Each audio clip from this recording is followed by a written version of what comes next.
We'll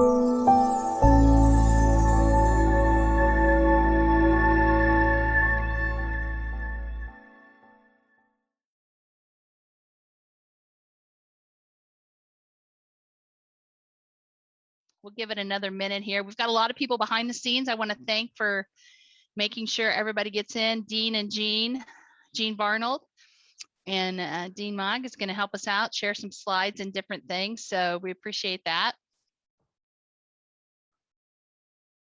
Well, we are kicking off Cybersecurity Awareness Month. It is held every month in October. And so we're here. October is here. This year's theme is do your part, be cyber smart. Hopefully some of you have already figured out how to be cyber smart today. ATSU participates annually as a security champion. And during October, our IT team and all of us try to focus on our cybersecurity a little more. I'm Tonya Fitch, Director of Human Resources. I'm located on the Arizona campus, and I'd like to welcome you all here today.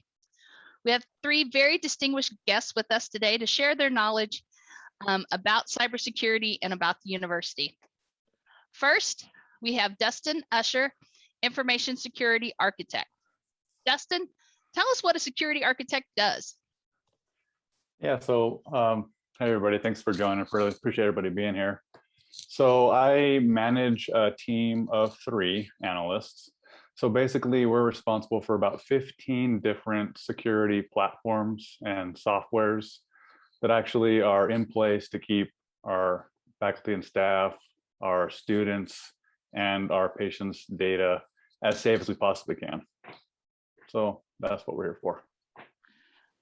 Great. And Matt Heeren, our Vice President and General Counsel, welcome.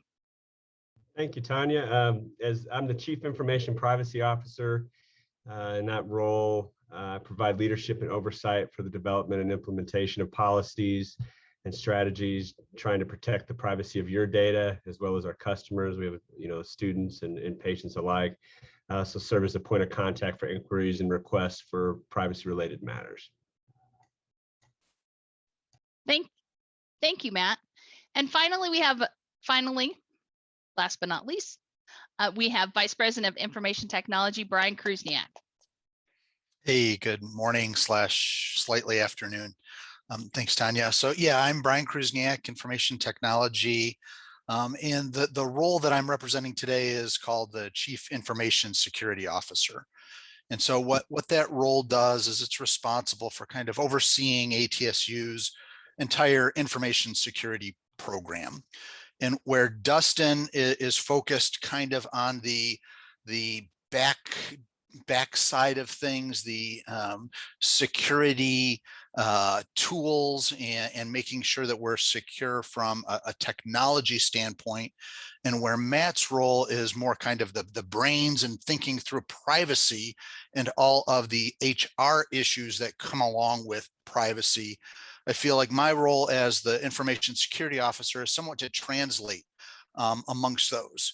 So security is always trying to balance protecting information and making sure that we're managing risk with the ability to get stuff done.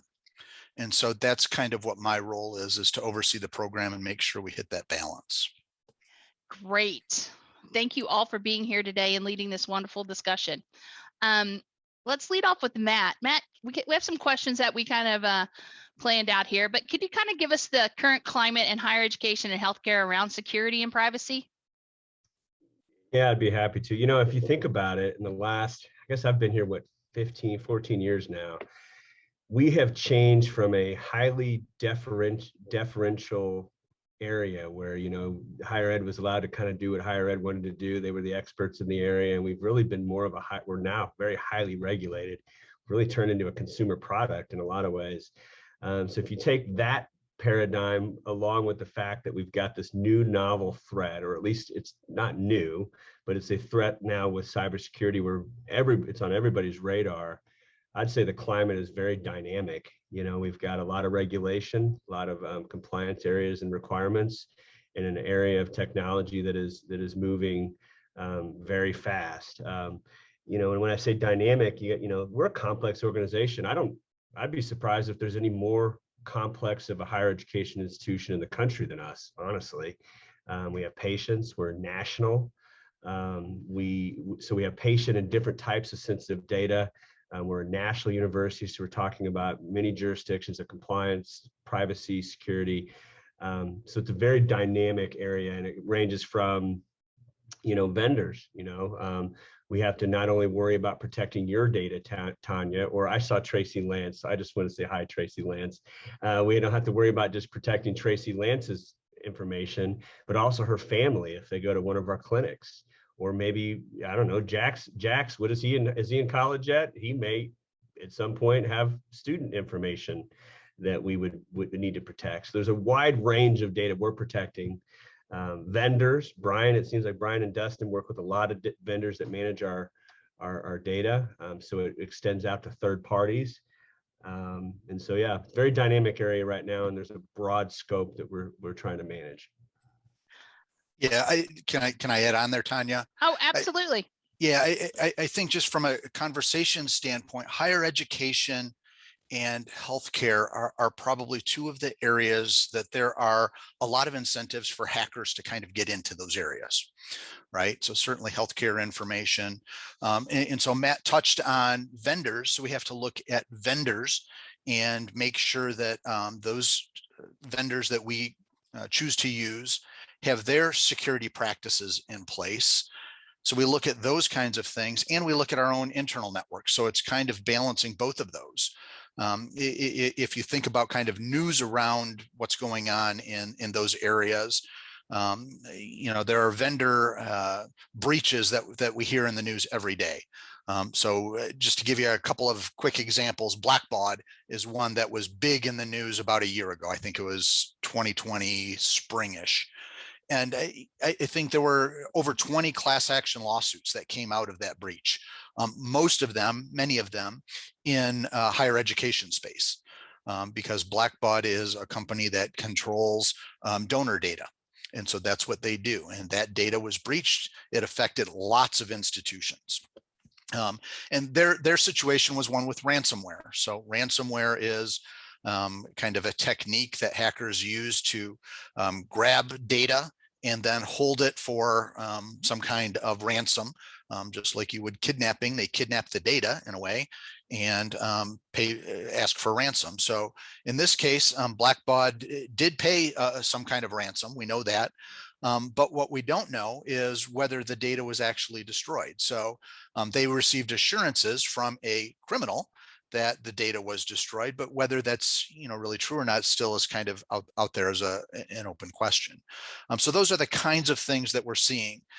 There are lots of big vendors that are having these kinds of problems. If we look just at the industry, another recent example is Howard University. So Howard University within the last month or so also was a victim of ransomware, and they actually ended up having to shut down classes. And they limited the number of people who could come to campus and get on the network because their situation was so dire. They were concerned. So the reports, and there's a recent report out about just kind of how big of a problem this is in higher education. In 2020, I think the number was over 1,700 schools and colleges affected. Just by ransomware, so just one form of attack. So it's a big issue. But that said, within the security practice, we've kind of gotten away, or we're trying to get away from just using scare tactics for people. And what we're trying to do is embed some of these security ideas in everyone's mind, because there are things that we can do. And so that's part of the reason that we're having this session today is, what can you do as an individual? And we'll get into some of that. Great. And we had a question in there, and Matt, maybe you want to address this. Are there state regulations that also play a role interpreting it different in how things are implemented? Yes. So yes, the state law plays a role in that. Typically federal law is going to govern. So you're dealing with HIPAA, FERPA, all that type of stuff. But state laws, and that's where we have people in all kinds of different states, notification is usually what comes up more than anything. there's two things state law will allow. First of all, it's possibly a private right of action against the university for breach of privacy or a breach of somebody's private information. And then B, what we have to do if there is a breach. So for instance, when the Blackbaud thing came out, we did have some touch points that we had to actually notify. Well, depending on the jurisdiction that those people were in, changed how we had to notify. So yeah, state law does play a role in this as well. Private right of action, and then how we notify people whose information's been compromised. And just so you guys know, from a payroll standpoint, an HR standpoint, we are pay payroll in about 44 different states, and I'm sure we have vendors in all 50 states. So it does get very complex for Matt's office to handle those things. Okay, let's see. We do have also a committee that works on security. We meet every 6 weeks, I think. I don't think we meet every month. We spaced it out a little bit, so it's every 6 weeks. But it's called the Information Security Council. Can we talk a little bit about what that does for ATSU? We have a mix of people. I see some people today that are actually on that committee. So take it from there. Yeah, I can kind of kick that off, I guess. So the Information Security Council is what we call our governance over privacy and security. And really, it originated just from a security standpoint, information security standpoint. And I think we kicked things off about 4 years ago. I think it was 2017 that things kind of got organized and formalized. And really, it's a representative group. So there are representatives from all different areas of the institution. So Dustin, Matt, and I are all on it, as is Tonya. She's a member of the Information Security Council as well. And the job or the responsibility of that group is to really make recommendations on security, helping us find that right balance between risk and functionality. And facilitate collaboration across the institution. So make sure that we're working together to address some of these information security issues. We've done other things like data classification. So the Information Security Council looks at all of the data that the institution has and manages, and then tries to classify it, whether it's high risk, medium risk, or low risk. So that's one of the things that they do. But really, the overall thing is to try and balance security and privacy with functionality and risk. And like I said, privacy used to be its own thing. We at ATSU have really tried to merge it together with security. In our minds, it's really different sides of the same coin. So if Matt gets a report, or someone in enrollment services gets a report of kind of a HIPAA violation, that may be a privacy type issue, but 9 times out of 10, it involves something that's technology related, whether it's, the use of email or, concern about a security breach. So really, we look at them as different sides of the same coin. Great, that's great. And I know that there are several, we have a cross-functional team on that. So there's people from every area that's on that committee. So it's a robust committee, and we get into some really good discussions. The other thing that we do are policy reviews. And so I know Matt's kind of on the General Order Review Committee as well. And so Matt, maybe you can talk a little bit about kind of what we do from the security side before things go through General Order Review. Yeah, so I had the committee of any new or amended policies. And so if there's anything that's IT related, privacy related, security information, anything like that, we'll run it through the Information Security Council first to get that broad view. So otherwise, it gets to the General Order Review Committee, and we have no idea whether or not those issues are adequately addressed. And back on the Information Security Council, one of the things when I first was here back in 2008, it really was privacy security was just something that was IT's problem. It really was. It was just IT's problem. IT, you make sure that the firewalls are up. You make sure that people can't get into our system. But the Information Security Council, and as things have evolved, it's much broader than that now. It's just not about keeping people out.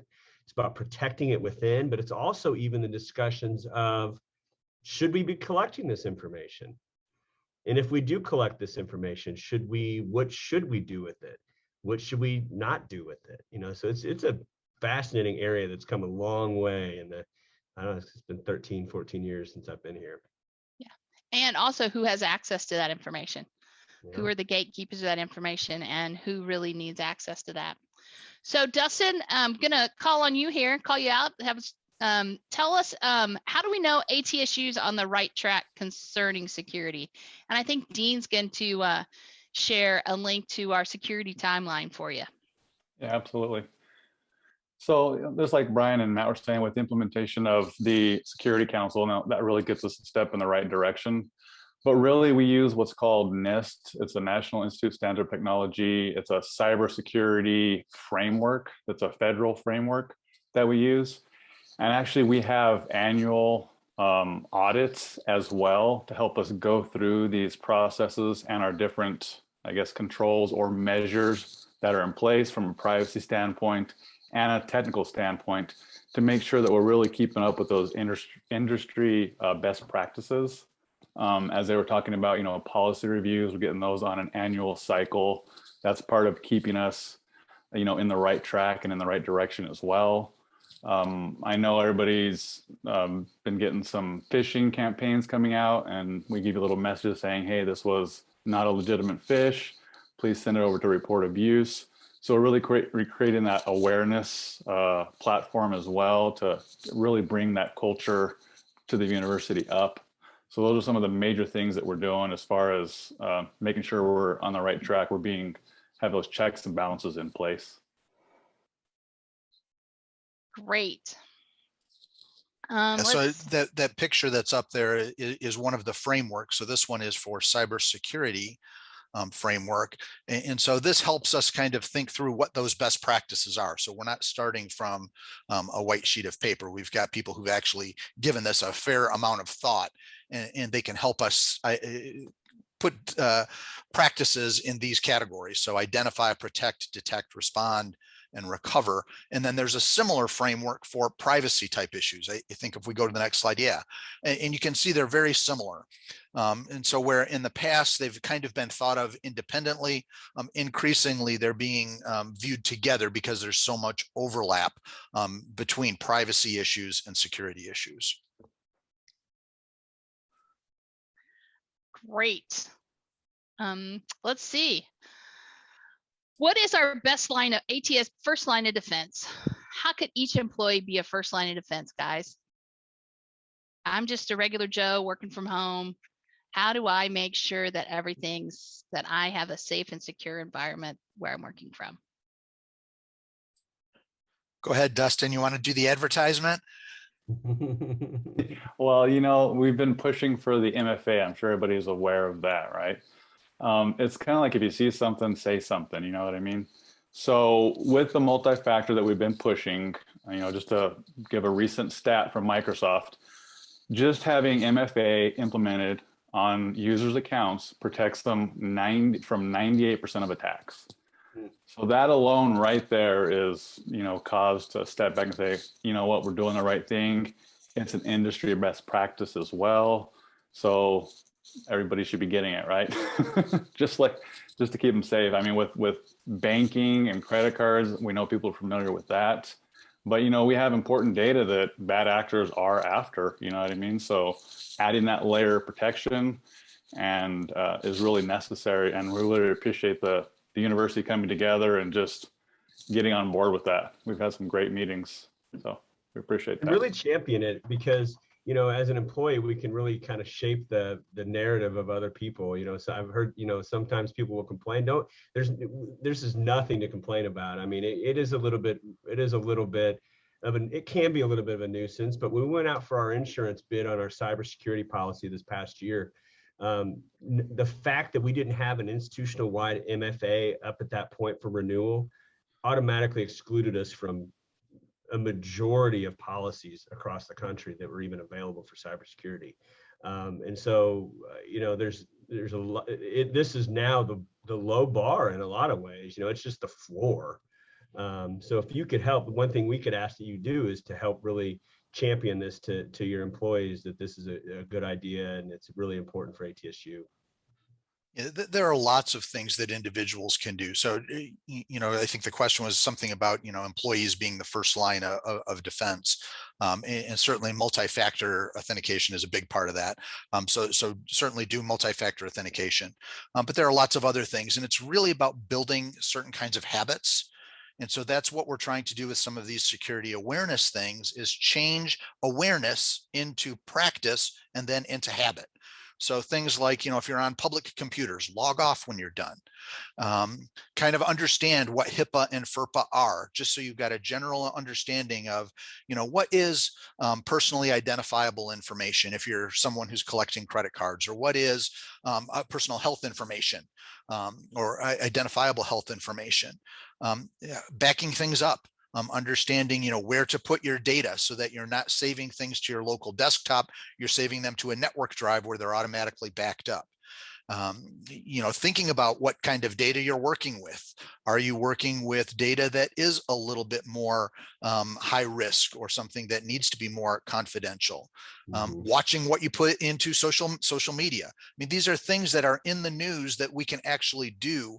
And as we take these things and kind of embed them into our own practices, it makes the entire institution safer. So, I love that. A couple questions that I'd add to that, if you could tape them on the top of your screens, would be, does this information need to be protected, and how? That's something I even forget to ask that question sometimes. If I'm emailing something, if there's a really, we've had a couple times where there's been really sensitive attachments that's been sent out and actually got to the wrong person. Well, we could have had an extra layer of defense with just a password protection on that.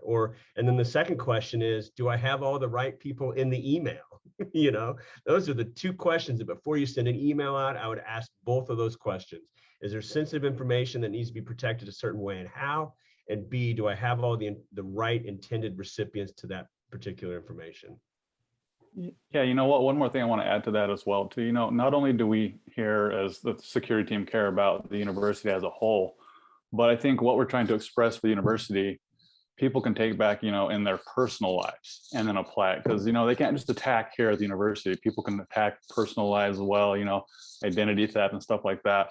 So that's really what we're trying to create, is that overarching security awareness, so people can take it back into their personal lives as well and apply it. Yes, security is kind of an immature industry, security and privacy at this point, industry or practice. I heard a great analogy the other day that kind of thinks of information security and privacy in the context of, or compares it to car safety. And, cars really haven't changed in the past 30 years or so, but there are lots of different things that make them safe. And so it's a variety of things like process, tools, and your habits. So, behind the scenes, there's all kinds of safety testing that goes on on vehicles. So I remember when I used to work in the automotive industry, one of my jobs was to watch, get statistics on cars that as they would crash, and find out different forces at different areas, to figure out where things were happening. And so process, just putting that into the development of vehicles. That's what Dustin and his group are doing with the development of systems, is helping us think through what kinds of tests do we need to run so that when we put in a new piece of software, it is safe. Tools, so I mentioned airbags as a tool. Again, these tools are still developing. So we have things like MFA or other tools that we'll talk about, and then just awareness and building those habits. So how long did it take us as a society to put our seatbelts on, right, and come into that habit? It's the same kind of thing. As we build those habits, they'll just become second nature, and then it'll make us safer as an institution and as a society. Yeah, and I just want to touch on, some people might not have a smartphone, or, might not know that you could possibly, there's other ways to do the multi-factor authentication. Using a smartphone is the best way, but there is a picture where you can choose a picture. I know you've probably had to do it for other sites where you have to go in and choose all the lights, and there's, or what's in the crosswalk and those types of things. So there is a couple of ways that you can do the multi-factor authentication, and IT sets up meetings with your teams to go over that. They've done that with HR. We're all MFA ready and using it. So feel free to reach out to them at to Dustin or to Jean, and they can get that scheduled. I think we've talked a little bit about this, but really culture of compliance and security continue to, they're no longer silos and they're really together. And we've kind of talked a little bit about that. And Matt, you made a good point a while ago about making sure, should this be secure? You know, we have Virtru. You know, what are some of our secure channels? And maybe somebody can expand about what Virtru is on Gmail. Yeah, I can take that one. Okay. Yeah, basically, so what Virtru is, it's email encryption software. So what that means is, first of all, you'd contact the ITS support desk, and then they would probably get us the ticket for that to get a license. But what happens is you just turn on a button, and then in the background, it encrypts all the information. So what that means, basically, you could throw it's like throwing your words into a blender, it blends it all up so it's unreadable if someone were to look at it. And then it sends it over to the recipient, and it keeps it encrypted and in that manner until the person in their mailbox clicks on it, decrypts it, opens it, and looks at it. And what that also allows, it allows it to be time-based if the sender wants. They can say, hey, after 30 minutes, revoke that email back, and then it brings it back and takes it out of their email box. So it keeps it secure that way. So information that can be sent, PII, anything like that can be sent because it is encrypted in that manner. And is that only going to outside vendors, or is that internally too?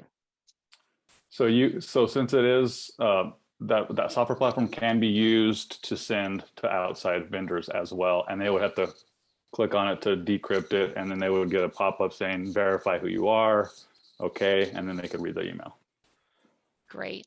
Yes, let me try to talk a little bit more about that. So email is kind of a generic way to send information back and forth, right? And so it's really made to be very simple. So we talk about Gmail and whether Gmail is secure or not. The challenge with that is it depends. It depends on a lot of factors. And so if you think of email as going through information that's going through a bunch of pipes, we don't really have control over what pipes email goes through.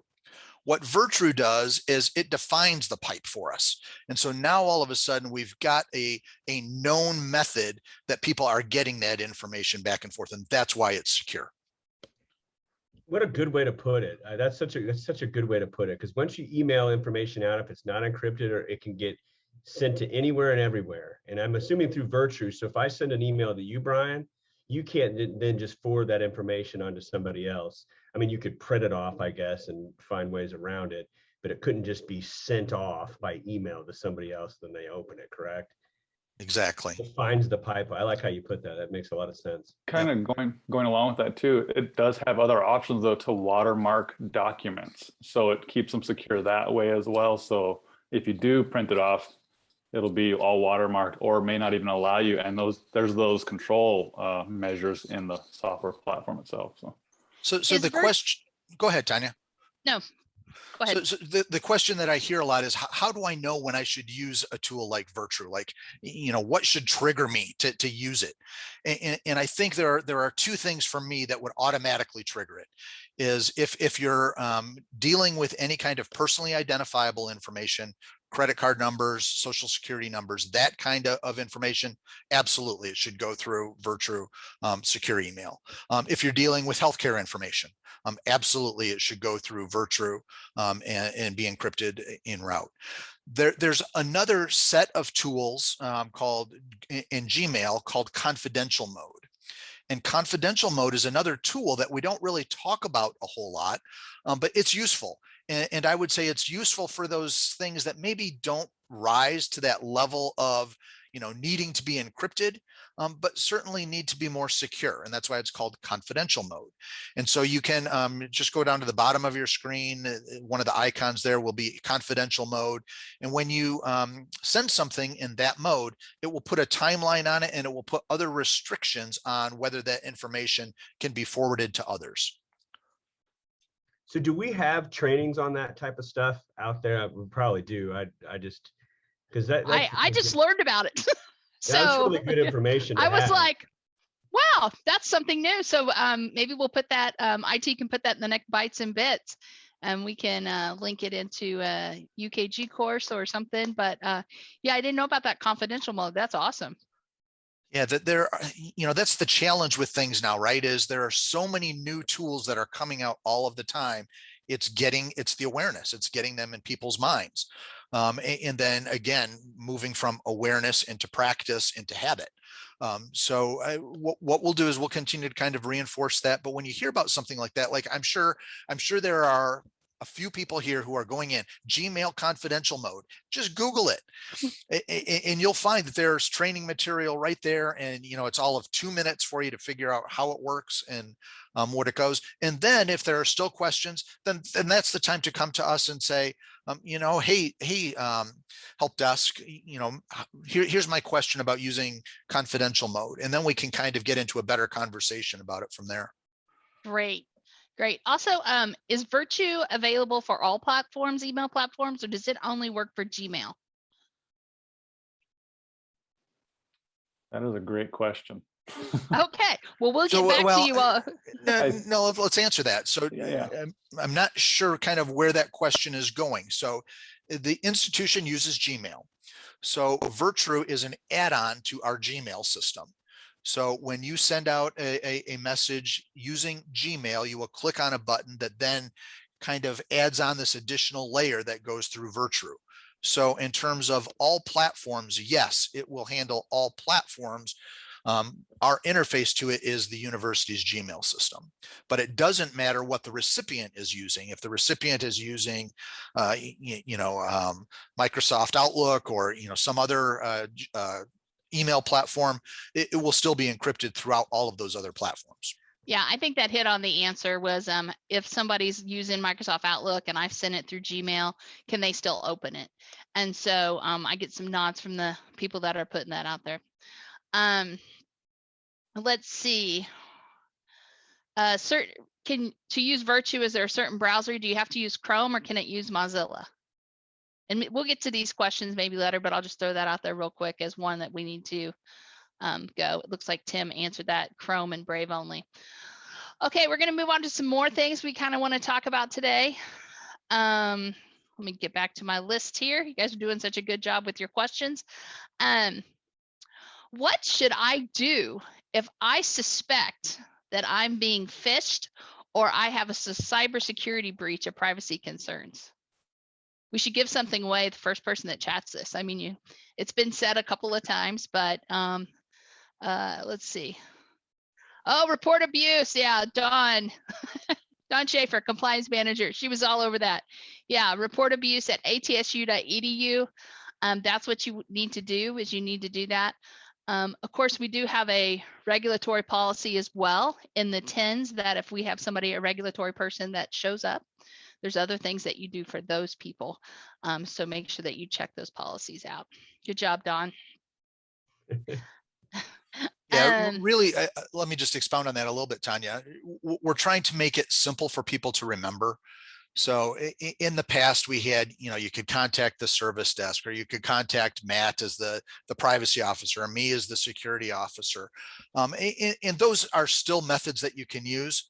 But really what we're trying to do is focus people on one thing. If you're concerned about security or privacy issues, send an email to report abuse at atsu.edu. Dustin's team is then trained to go through those emails and bring in the right people so that they can do the investigation. They've got the right tools to kind of look at mostly phishing type events and determine whether there's any other action that needs to be taken. Great, thank you. How's the trend toward can remote? I go back on one thing real quick? Because Dawn talks about in her required employee training or in the new employee orientation about being willing and able to report if you think you've messed up. And I think that's something that cannot be overstated. There may be a time when you've accidentally sent an email and you then are thinking, well, how do I send it to the wrong person? It's confidential information. I'm afraid to say something. I'm going to get in trouble. We're trying to create a culture of compliance. And that's a culture where you realize you've made a mistake and that it's not even a question as to whether or not you report it. so that we can mitigate the harm and move forward. So what do you do if you feel like you're being phished? You call report abuse. What do you feel like if you've made a mistake? Same thing. We've got to get to it quickly so we can mitigate the harm that's being done. So anyway, I just know Don talks about that in new employee orientation. It's really important to remember that. That's a great point, Matt. Great point. Go ahead, Bryan.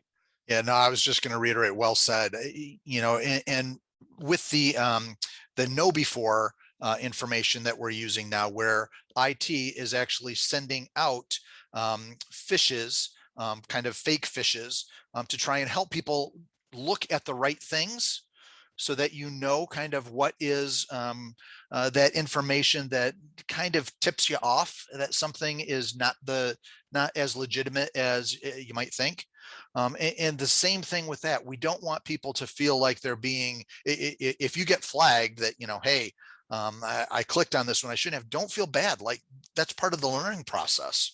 We want you to understand kind of what those issues are. I've clicked on them. In fact, our team yesterday just told me, hey, Bryan, you clicked on something. Do you even realize that you did it? And I'm like, no. So, so these things happen. And what happens is we're such in the habit of trying to get things done, right? So we scan a lot of information without really recognizing that we're doing it. And so we don't have that habit of digging in as deeply as we need to in some cases. And so you can build those habits or those practices of, where are the target areas that I should look for? Hover over an email address or a URL just to make sure that the domain matches with the content of the email. Those are the kinds of things that will really help. And real Great. quick to add on to that, Tonya, just to add to that. So we'd rather you click on one of ours anyway than a real one. So that's why we have this training in place for that recognition. Great. Speaking of multi-factor authentication, there's also something called MDM, which is the mobile device management. As we continue to work from home and we pick up our phones, because it's just so much easier to use the chat on here and swipe and do all these things. Can you tell us a little bit about that and how we as consumers can be better off? And does the university offer anything to help us when we're working from home or remote? Yeah, absolutely. I can take that one as well. You guys can expound on it. So MDM is mobile device management. Basically, what that can be used as, think of it as any ATSU owned devices can be in this and managed by us as a university, and have to meet certain compliance before it can be allowed to be on the network. So for example, does the laptop have antivirus on it? Is it up to date? So it just does those checks on the device to make sure it's as secure as it can be before it is allowed on the network. And then I know from the service desk perspective and the ITS, we offer the security checkups for home networks. So we can go over the basics and security, identify things that may, need to be updated or added onto home networks as well. Again, just kind of creating that culture of awareness training, especially now during this COVID period, where we're working from home more. And to do that, they just call the help desk or email atsu.edu, or dial 2200. Is that correct? Correct. Okay, great. So this is Tonya, can I jump in on that? Because Yep. the question was really around, what's happening with the use of personal devices and people working from home. And from a security and privacy perspective, this opens up a whole new area of concerns for us. And so we're trying to think through, how do we handle those things? And so mobile device management is one of those areas that tries to kind of straddle that. So let's say you lose a laptop. Well, is there ATSU information on that laptop? How do we protect any bad actor from getting that information once it's out of our control? So we're seeing lots of things in that kind of area. And it brings up some issues, right? So, as you're using a personal device for work, what is the responsibility of you as an individual, and what is the responsibility of us as an institution? And so again, I go back to the kind of the car analogy. People are expected to have a way to get into work, right? So most of us do that by car. And so the institution doesn't dictate what kind of car you have. You just need one to get into work.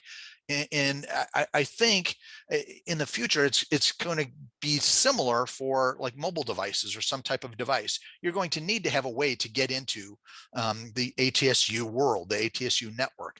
And so we're trying to figure out what's the responsibility of an individual versus what's the responsibility of the institution there. And it's tricky. We're struggling with that.